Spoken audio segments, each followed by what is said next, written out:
All right, hello everyone, and welcome back to another episode of Thezalbee plays the Stanley Parable Ultra Deluxe. I don't even know if I said it in the last episode. We're still in the convention center area.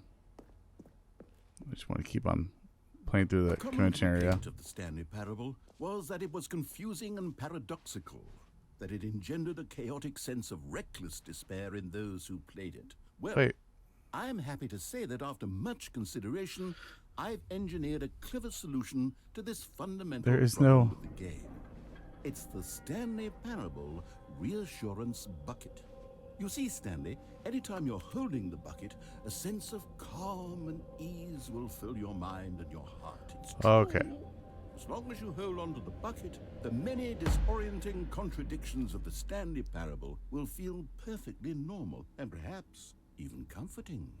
You may even come to long for the gentle embrace of jarring cognitive dissonance while the bucket is in your arms. Jarring. And to be honest, it's a much more convenient solution for me than actually redesigning the game to be less uncomfortable. Can you imagine what a pain in the ass that would be? Yes, the bucket is the perfect solution. Synergy instead of Come on, unpacking. give it a try. Okay. Can you feel it? The glow of comfort, even in the face I of don't like how crushing evil he despair, laughed. must already be sweeping through your body. And in fact, can I say that I do believe the bucket lends you an air of charisma as well? I think that just holding it has made you the slightest bit more attractive as a person. Ooh, very The nice. benefits of the bucket seem to go on and on, don't they? All this and more await you in the Stanley Parable 2. Am I just going to hold a bucket Does anyone now? give out awards for most enjoyable bucket in a video game? That really should be an award if it isn't already. Let's see what the new achievement. Guess we should exit then, maybe. Jump circle?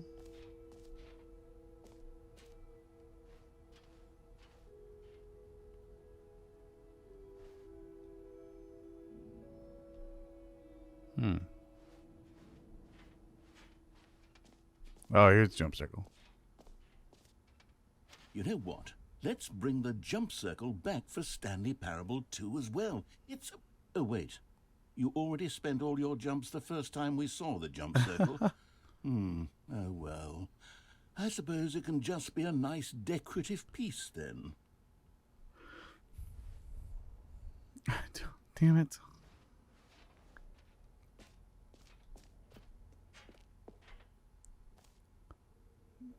Settings world champion.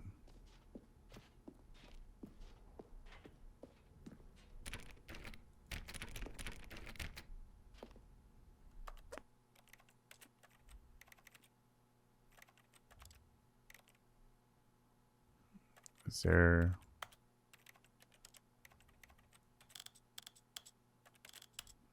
Okay.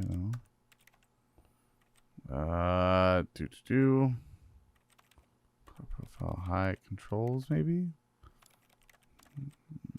Crouch, interact, jump. Okay, I can't, well. Okay, alright, well. Okay, I guess I can't go there yet. That's new.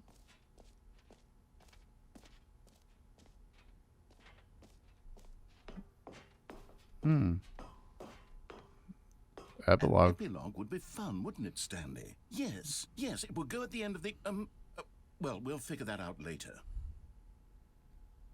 Okay. You heard Jim in the game. Alright, well, I guess we'll go to the exit.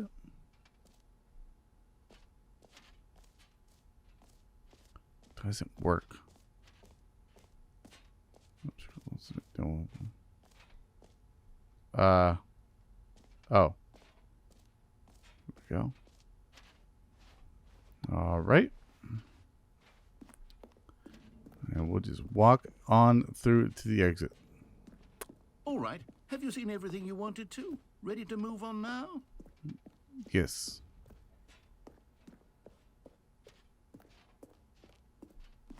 Okay. So, Stanley, what do you think? Do you like all of the new features? Yes, I know it's not exactly clear yet how exactly these features will come together. That is a very large video box. game, but I can feel it in my soul. It's going to work. There's definitely a good game in there somewhere. Say, let's do an experiment. Back and relax. I'll arrange these new features together, and we'll see whether or not it coheres into a meaningful gameplay experience. Okay. Okay. Are you ready? Yes. Here it is. I give you the Stanley Parable 2.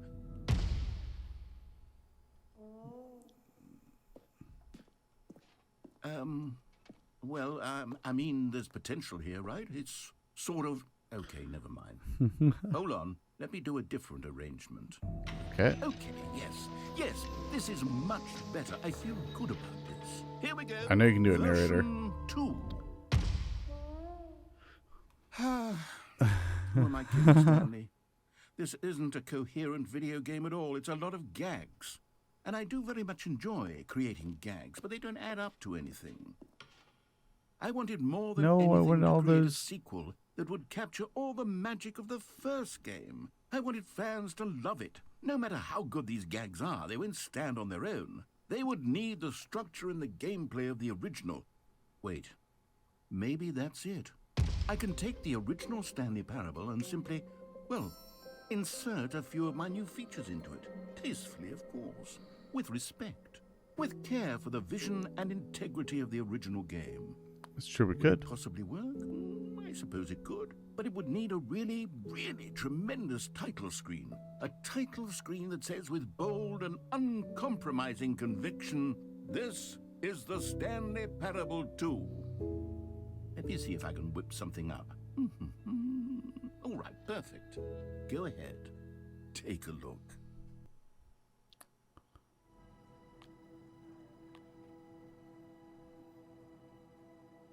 I don't like this. This seems very control-ish. This is the story. Oh my god, there's balloons All now. of his co-workers were gone. What could it mean? Stanley decided to go to the meeting room. Perhaps he had simply missed a memo. Stanley picked up the bucket. Okay. I picked up the bucket. Stanley clutched the bucket tightly to his chest and entered the door on his left. Okay.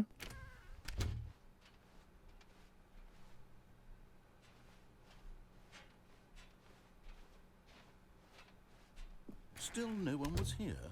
Stanley needed the bucket's warmth and comfort now more than ever. Perhaps his boss's office was where he'd find answers. Oh, Stanley, can you feel it? The broom closet. It wants the bucket. You can feel that, can't you? The aura of jealousy. It's as clear as day. This broom closet believes it deserves the bucket. I can really feel it now. It's a bucket. It belongs in a broom closet. That's what the broom closet is trying to say here. It's supposed to go with the other cleaning. Coming to a staircase, Stanley and the bucket walked upstairs to the boss's office. Yes. You found one of them. One of the miniature Stanley figurines. Remember, no reward for collecting all of these. Only the intrinsic pleasure of a job well done. You can't buy that sort of happiness, Stanley. God knows I've tried. So, I implore you to savor each and every moment you come across one of these beautiful figurines. Okay, let's go back up here.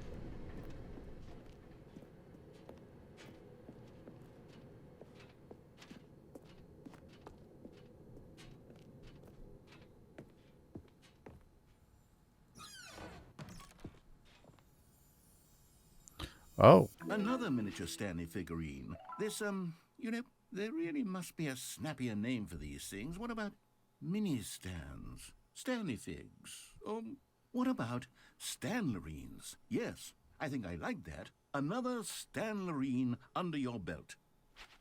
Very nice. Okay, so we can't go that way. Stepping into his manager's office, Stanley was once again stunned to discover not an indication of any human life. Crushed by the weight of this revelation, Stanley may have broken down into an emotional dumpster fire if not for the soothing presence of the bucket.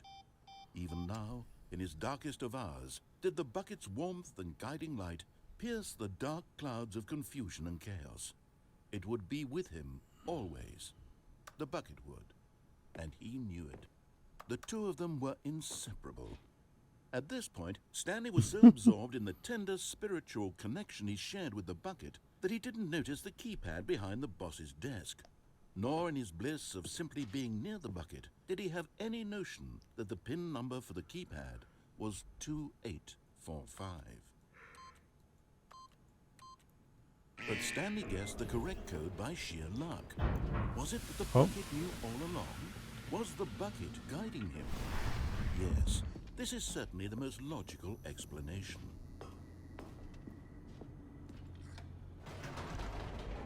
Let's go, my bucket friend.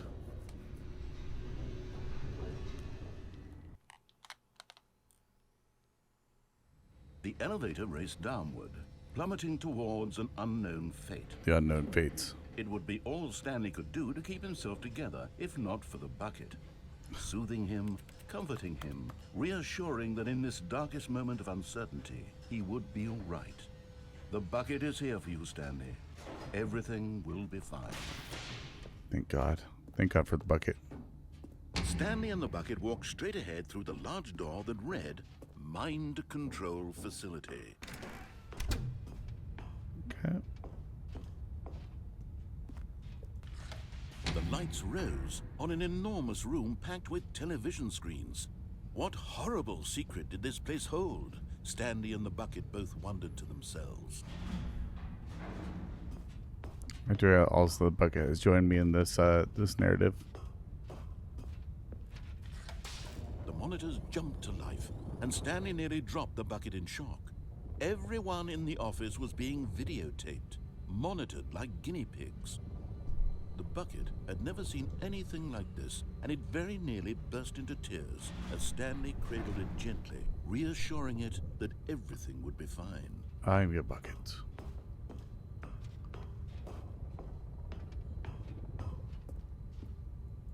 Okay, let's go to the elevator. Was the bucket under the mind control facility's influence as well? Had the bucket been told to do things it didn't wish to do? What kinds of things does a bucket want to do or not want to do in the first place?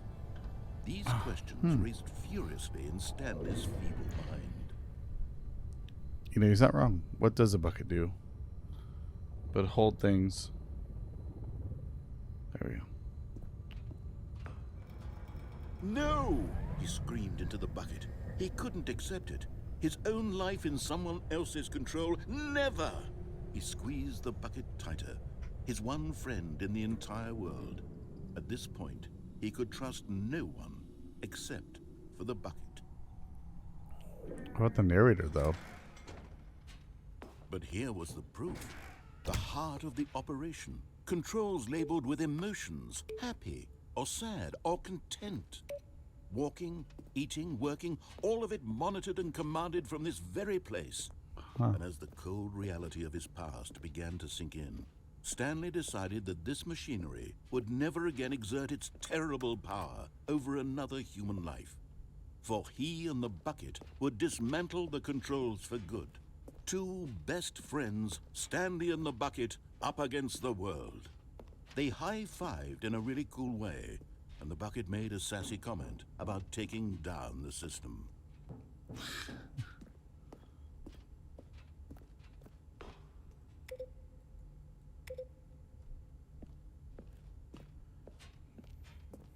That one was Mark 5. We have 1.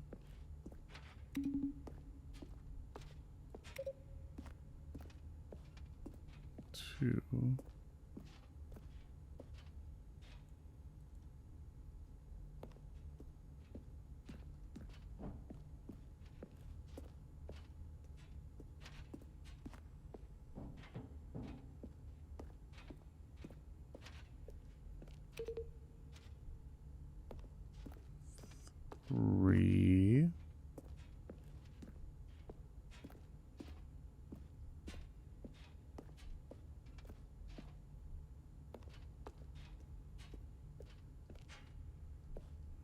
Is that where the 4 is up there?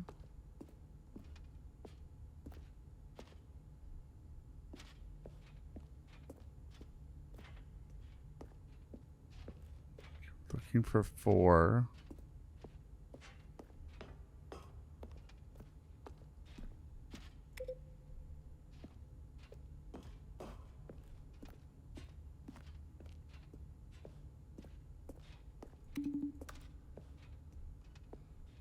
Same sound every time. Okay, it does.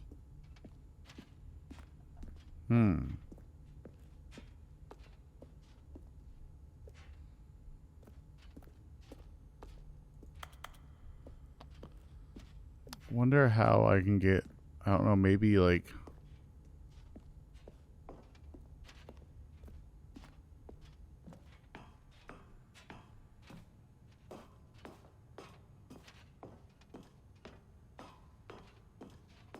When at last they came to the source of the room's power, Stanley and the bucket knew it was their obligation to put an end to this. But at the last second, the bucket jumped in and pressed the button to turn on the controls. Stanley gasped in horror. Had this been the bucket's plan all along? To take over the machine and claim the power for itself? How could the bucket have betrayed him like this? Stanley was prepared to throw the bucket away in disgust when suddenly an image appeared upon the enormous screen. Birds. Silly, silly birds. The control buttons became active again.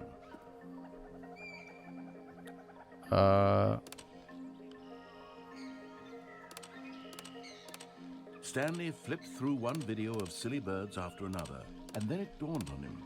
This wasn't a mind control facility at all. It was a facility for monitoring and surveilling silly birds all over the world.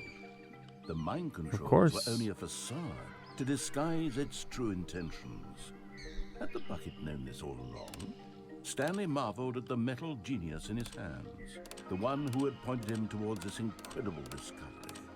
Stanley and the bucket never found freedom because they spent the rest of their lives here in this place, flipping through live streams of the silliest birds imaginable. Such silly birds. Of all the possible paths his life could have taken, this one was surely the best. And Stanley was happy. Indeed.